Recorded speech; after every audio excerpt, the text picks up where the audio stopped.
Hello, this is Darren. And this is Paige. And this is Where's the Lemonade? Where we talk about what happens when life throws you lemons. Make some lemonade? Maybe. Some weeks it's lemon squares. Yeah, some weeks it's just lemons. Yeah. On today's episode, We're going to talk about being flexible when traveling together. sounds good? So this last week was a very unusual week for us because we had no kids. That is highly unusual. In fact, I could probably count on one hand. Well, I could count on two fingers maybe the times that this has happened. All of our kids were at camps. All of them, right, Yep. that are at home. So we had an unusual, a whole week with no kids. We sure did. So we had planned for you and I Yep. to take a trip up the Oregon coast. That was our plan. That was our plan. And what happened to that plan, Darren? Well, a very important meeting happened to that plan at work. And I got called into a meeting on a Thursday and a Friday of that week in Washington, D.C. So Oregon went bye-bye. But Washington, D.C. became a go. It did. So I went with you to Washington, D.C. And we took Monday. We hung out here at the house. You had a party, of course. Of course. It's Monday. We're supposed to have a party on Monday. That's right. So, and we just kind of hung out here on Monday. I had some work to do. And then Tuesday we hopped on an airplane and flew to Washington, D.C. We did. And I was excited about it because I've been making a lot of trips to Washington. And I wanted to show you all the places that I've been. The hotel that I always stay at, the restaurants I eat at. And all that excitement lasted for about 30 minutes after I showed you everything. Yeah, this is people at the front desk. No, Darren. Oh, yeah, look at that. yeah, I got to see your home away from home. That's right. And let's just be honest. Shall we? Shall we Yes. just be honest, Yeah, Darren? let's be honest. That you were partly inviting me on this trip because you felt guilty about not being able to go on our Oregon Absolutely. trip. And Absolutely. I want to make it up to you, and I thought it would be fun to go, that you could come. And I didn't have to work the whole time. I had some time off, so I tried to make the best of the time that we had there. yes. And it was fine. Yeah. So let's talk about all the fun things we did. But you've been on business trips with me before where I've had to work and you got to see things, but you've been to Washington, D.C. before. We just went last year with the kids, actually. Right. And yeah, so I typically probably wouldn't have gone with you because I had just been there, Right. the year before. So it wasn't like, oh, this was so exciting for me to go and see something new. But I wanted to go with you and spend time with you. And actually, that's one of the reasons that I do not work outside of the home. That's one of the reasons that I own my own business. DaisyBlossom.com. Check it out. Actually, it's DaisyBlossomCreations.com. Yes, sorry, DaisyBlossomCreations.com. Get it right, please. Check out our Etsy store too. Yes. Lots of great things there. But we made this decision long ago that if we had the opportunity for me not to work outside the home, that I would work at home with a home business so that we had the flexibility that if I wanted to go on a trip with you, I could. Right, exactly. And I've gone on many trips with you. Right. This time I wanted you to go with me more than you wanted to go. No, I did want to go, but I was just a little let down because I was excited about the Oregon coast trip. Yeah, which I wish you would have told me. I would have maybe just canceled those meetings and says I can't make it. Well, the Oregon coast trip was going to be, you weren't going to be working. It was going to No, it be was going to be a vacation. a vacation. And you actually don't do that very often. Like even when we vacation, you usually still take calls. And so this was going to be a week of just you and I not work. So I didn't feel like I could press the issue because you have recently changed groups. You're still with Intel, but you've changed groups. So when these meetings came up, I know you felt like you needed to be there. Right, and I appreciate that. But Yeah, I felt bad, about the whole thing, so. I'm only harboring a bit of resentment. Just a touch. You should feel it in the podcast today. It'll be Just a bit. But we did have some fun. We did. Yeah, we did. And we always do have fun just hanging out together. So, moral of the story, although it wasn't ideal because you did end up working more than I thought you were going to. And more than I thought I was going to. It's important for us to spend time together. And it's important for you to know that I'm there for you. And I know you wanted me to see, like you said, where you've been staying and eating. And you wanted me to meet. And the people that I work with, especially. Yes, you always like me to meet the people that you're working with. So I got to meet some of them. And so that's important. It puts a face and a personality to the people I talk about with you. Because I share with you everything that goes on at work. Right. Right, because I see you as a trusted advisor for me. Well, I am a trusted advisor. Yes, you are. And after you meet some of these people, then you get even a better feel for them. I love to go out to dinner or lunch with your coworkers. I love that. So that's the moral of the story, that I'm supporting you. And I appreciate that very much.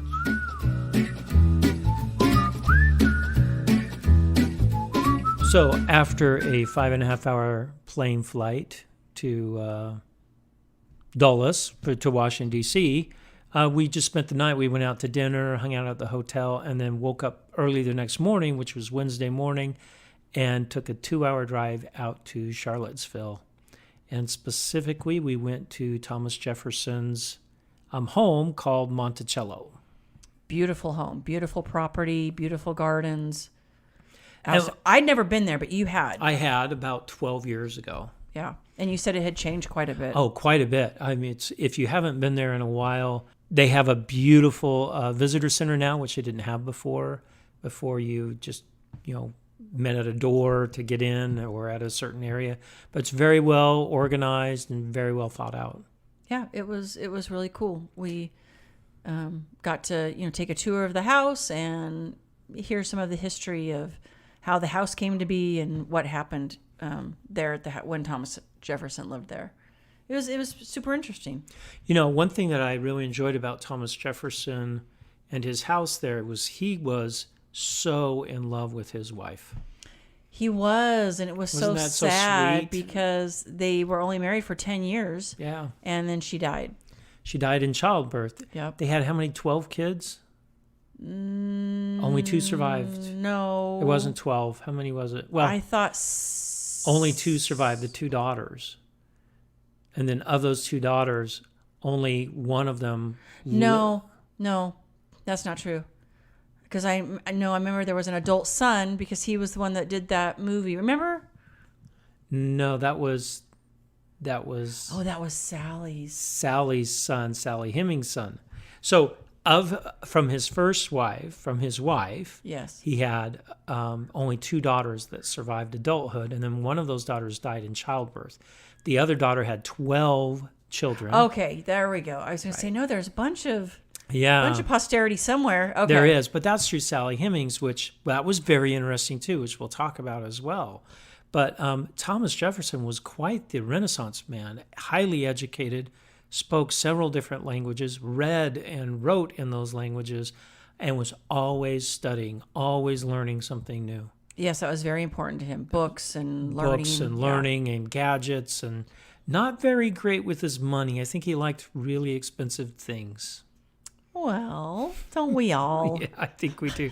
But when he died, he was broke, basically. Yes, he was. And the house in Monticello and everything was sold off, and it was due to a family, I think the Levy family, bought the house, and it stayed in the house for 100 years. It stayed in the family for 100 years until the Thomas Jefferson Foundation was formed, and they gave it to them.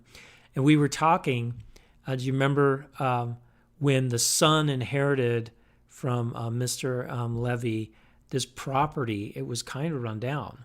And I was thinking, gosh, what if my dad left me this historical thing, Thomas Jefferson's home, and it's run down, and it's just this financial albatross around my money neck. Pit. Yeah. I thought, wow, thanks, Dad, for that inheritance. Yeah. But what a great legacy that family has left to the rest of us to go see. Pretty incredible house. It was an incredible house. And I also thought it was interesting that the whole feeling and Emphasis emphasis there is about slavery and how it impacted Thomas Jefferson and his family. And It was very interesting because 12 years ago when I went, it wasn't about that. It was more about Thomas Jefferson, the Renaissance man, his inventions and all the things that he contributed to the writing of the Declaration of Independence, the third president of the United States, right, the founder of the University of Virginia. right. All that was highlighted much more 12 years ago than it is today. No, I mean, it was the biggest emphasis was slavery and specifically his relationship with his slave, Sally Hemings. Sally right? Hemings, yep. Sally Hemings. And yeah, that was super interesting what we learned. That was really interesting what we learned. Yeah. She was actually sent to Thomas Jefferson with his youngest daughter that was alive when he was the ambassador to France. And she was sent with her on boat because Thomas Jefferson wanted his daughter with him, and you can't really send a teenager by themselves. So Sally went, and when she landed in France, she was given her freedom. Yep. So she was free. She could do whatever she wanted when she was in France. But, and we don't know exactly what happened, but She cut a deal. A deal was made, and she agreed to go back with Thomas Jefferson And be his slave. And he assured her that if she would come and be his slave, that any children she had would be freed by him. At age 21. At age 21, yes. Right. And so you and I had an interesting discussion about this. We did. Why would anyone go back into slavery when they were free? I don't know. And, we can only speculate because they don't know exactly why. That's not written down anywhere. It's not what I found fascinating with both of us is we tried to put ourselves into her shoes and to Thomas Jefferson's shoes, and we couldn't do it. No. Because our times today are so different than the times back then. Yep. Until we read one thing, and it was many of the non-slave white people or anyone that were poor lived in far worse conditions than most of the slaves that lived on these very wealthy plantations. Well, especially at Monticello, the slaves were actually given pretty nice living quarters, and except for the fact that they weren't free. They weren't free. It was just no. a big deal, right? I mean, we're not trying to trivialize that. No. But after reading that, I thought, well, maybe Sally Hemings was like, I could be free, but I'm going to probably live a pretty tough life. Right. Or I could go back and give a life to my children when they turn 21. They will have skills that they learned at Monticello, because that was something Thomas Jefferson did with all of his slaves, was he taught them trades. Right. Because Monticello was this working, not just farm, but industry that was going on there. So he spent a lot of effort in training his slaves, of which her children all had trades when they were set free at 21. Right.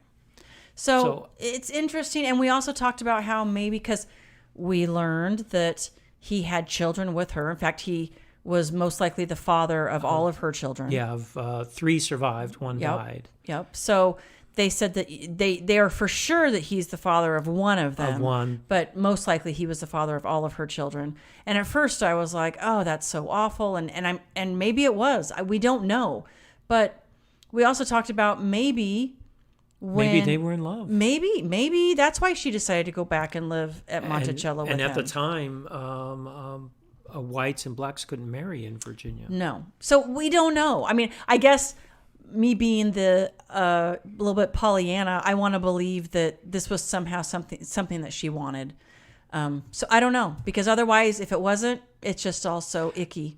Yeah. But you know what? What was fascinating for both of us was we can't really understand what was going on at that time. We are placing our morals that we have today back into 200 and something years ago. Right. And that would be very difficult to us to understand the circumstances. Right. And it made us think about maybe even the circumstances today that we have 200 years from now. Are people going to be appalled that we would do some of the things that we do today? Right. Maybe. I don't know. Because it's pretty appalling to think that Thomas Jefferson had over 100 slaves. Oh, very, very appalling. It's appalling. Yeah. And especially when he wrote those famous words, right? That all men are created equal. Right. So he did. So yeah, we it was kind of emotional, and we kind of talked a lot about it. And so if we anything we got from Monticello was some deep thinking and talking about what life was like back then. Yeah. Something else interesting that we noticed, we went over to his grave marker, and he's got a big, tall monument. Obelisk, yeah. Which you said you would like that. Yes, I want that when I die. I want something big. Yeah. I'll get that for you, sweetie. Yep, no problem.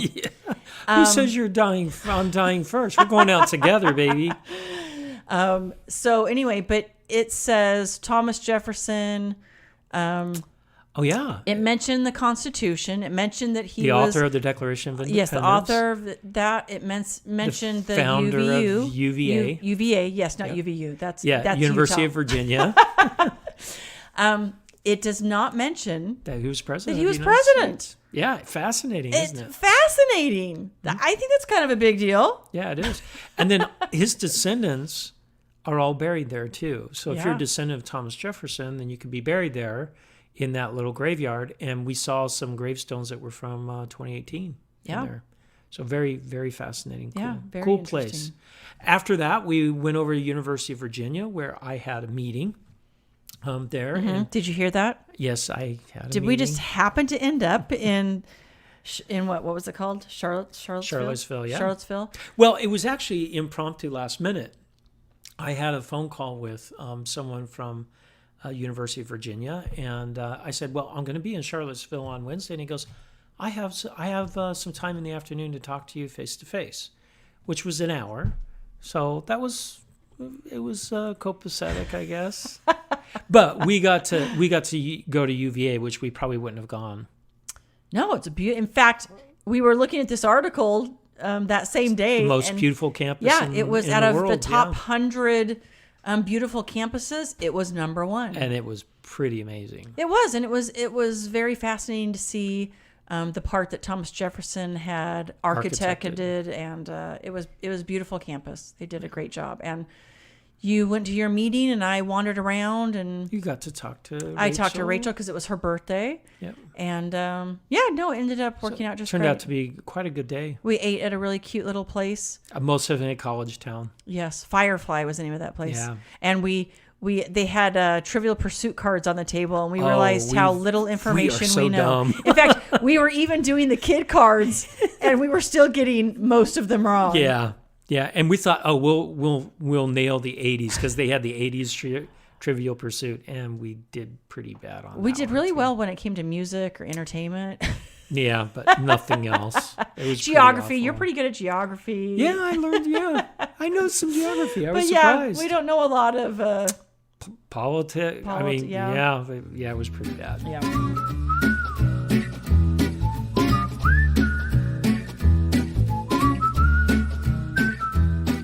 After a great Wednesday in Charlottesville and beautiful drive in the country. Yes. Thursday came around, and Thursday we had this all planned out. It was going to work great. I had meetings in Arlington, which is right down near Washington, D.C. Paige was going to go visit one of the museums she hasn't seen yet there, the Newseum, which is really cool. I was excited to go see it. And I checked in the morning, and I saw that my meeting had been moved to a town called Reston, which is about 45 minutes outside of Washington, D.C. Only about 20 minutes from our hotel, where your original meeting was going to be about 45 minutes from our hotel. Right. So we woke up early to get ready to go early, and then all of a sudden you said, oh, wait, I just looked at my email, and I don't have to go into Arlington. We're going here. So I dropped you off, and I said, okay, I'll just go. It was in a kind of a shopping area. Yeah, it was a nice shopping area. And I thought, well, I'll just shop around here. And then you called about 5 minutes later and said, come back and get me. We're in the wrong place. The email that I read was an old email, not a new one. And the place was moved a couple times back and forth and ended up being back in Arlington.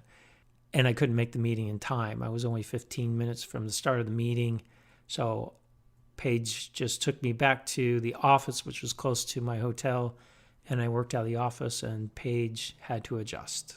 I went shopping, and it was fine. I was going to go shopping on Friday and, get a manicure and go shopping, but I ended up doing that Thursday.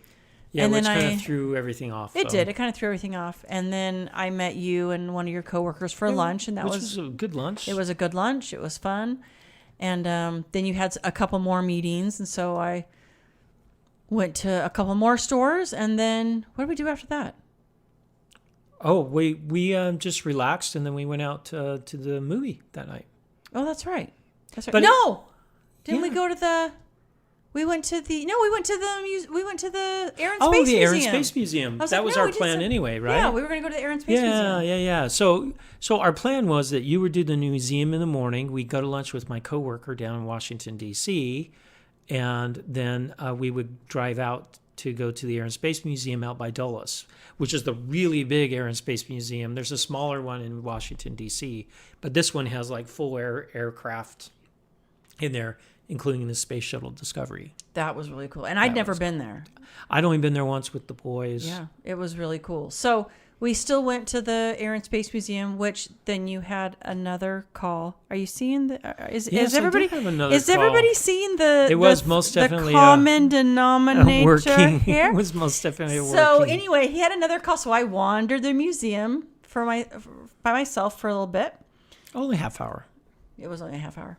Yep. And no, that was fun. That was really fun. And then we. But it kind of blew up your Thursday because you were really looking forward to the museum. I was really looking forward to the museum, and I just had those days planned out already. Yeah. And then Friday was going to be my shopping day. So now, wait, and then Thursday night, before we get to Friday, we went and saw yesterday the new movie.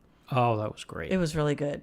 It was really good. We highly recommend it. I cried a couple times. Yeah, it was, and I'm not even a huge Beatles fan, but it was very well done. Yeah, you don't have to be a Beatles fan to see it. So all you guys listening to this, there's a good twist at the end. Yes, a nice, good family movie. Yeah, there was only like 2 swear words, and it was pretty clean. It was it was a really good movie. So that was it started pouring rain right before we went and saw it. That was really funny. That was. So we were under a thunderstorm watch.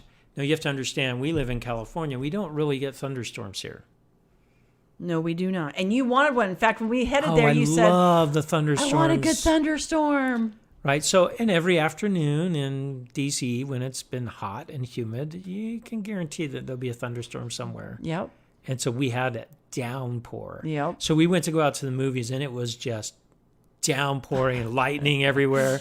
So I ran out to the car and came back around where they had a carport or what's that called? Where you drive under? We don't have them here in California because it doesn't rain. To pick you up, and you weren't there. You ran inside and got an umbrella. Thank goodness. I checked out an umbrella from the front desk. It was fun as we walked in the rain to the movie. It was, and the lightning and thunder. It was. Had a good movie. And then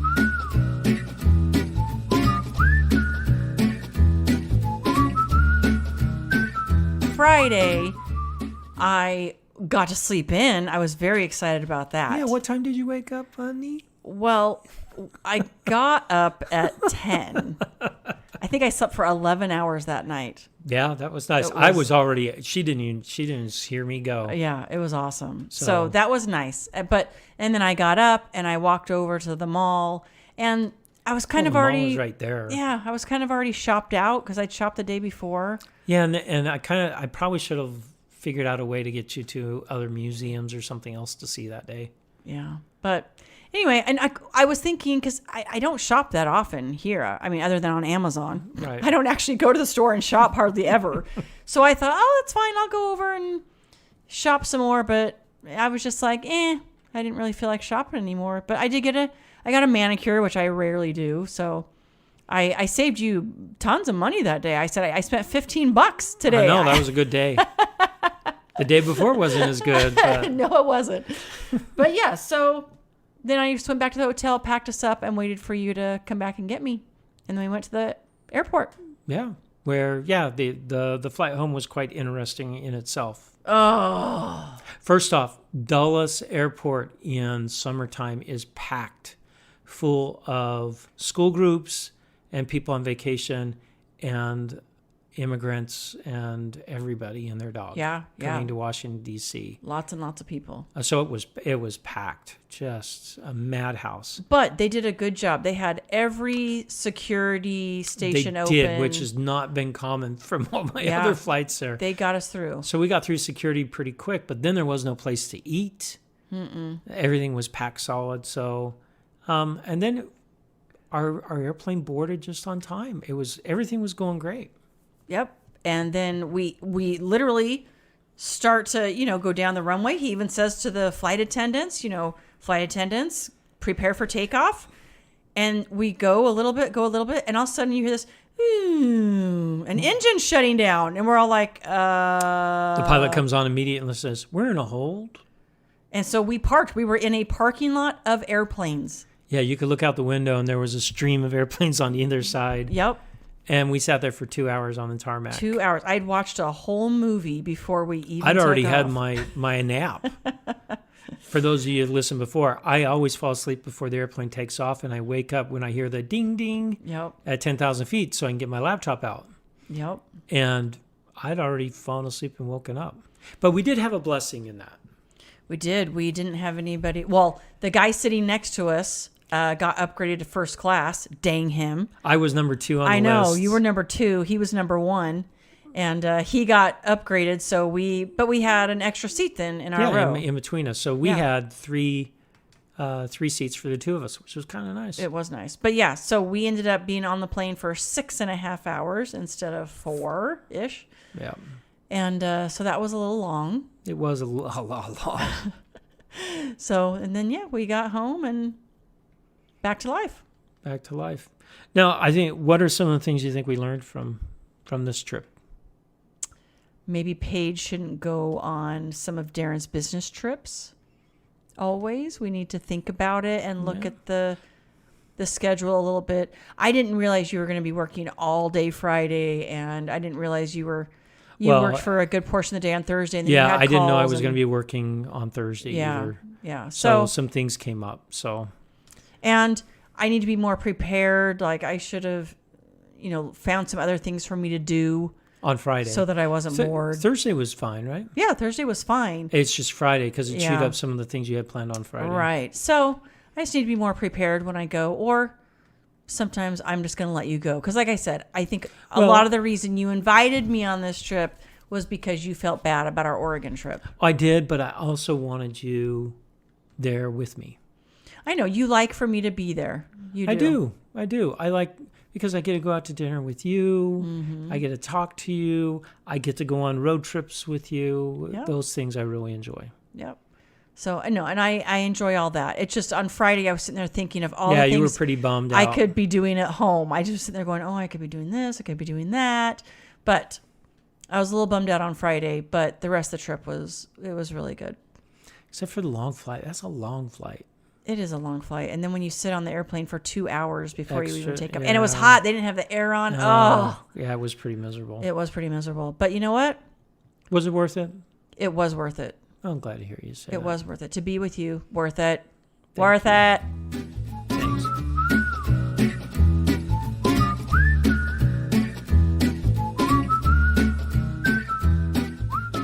Okay, the funny moment of the week actually happened on our flight home. Yeah, so as we just mentioned a few minutes ago, we had an extra seat in between us. So we kind of spread out. Oh, we totally spread out. Yeah, Paige had her feet on me and, laying across, the three seats. We had our stuff in the one chair. I mean, we were. And then all of a sudden, about 2.5 hours. Yeah, about 2.5 hours, almost 3 hours into the flight. The flight attendant comes up and says, is no one sitting between you? And I'm like, I don't want to answer that.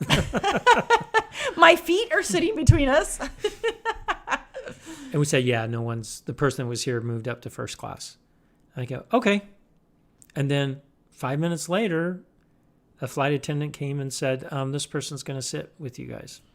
And it threw me for a loop because it was this guy that was a little disheveled, I would say. Yeah, he was. He was a little disheveled. And I'm thinking, why is he coming? Why are they moving him 3 hours into the flight? Is he causing problems back there? Does he stink? Did someone complain about him? No, he was very nice. He was. But I'm thinking all these things of why they're moving him to be by us, So yeah, I'm thinking all these things. And he sat down and he sat in the aisle. I moved over to the middle seat. Yes. And he said, I am so sorry. Thank you so much for letting me sit here. He goes, I was basically having to stand up.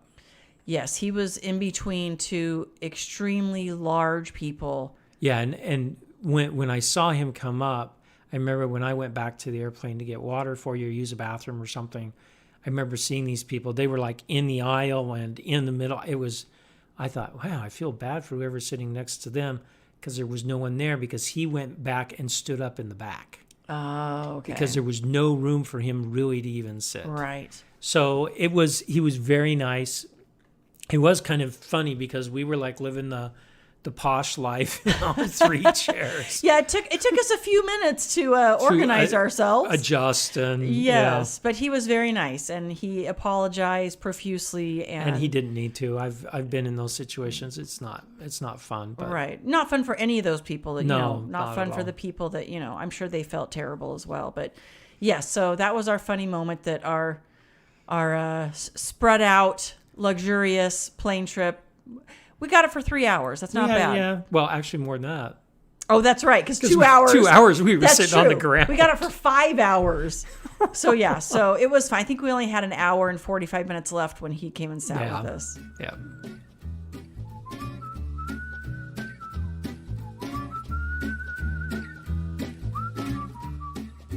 If you like today's episode, give us 5 stars on iTunes, Spotify, Google. And head to Facebook and like us. And check out our blog at where'sthelemonade.org. Where you can leave questions and comments. But most of all, go out and make some lemonade. You betcha, baby.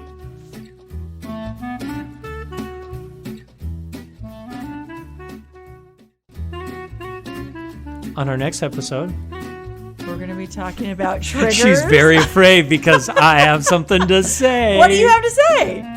How to trigger your spouse. Okay.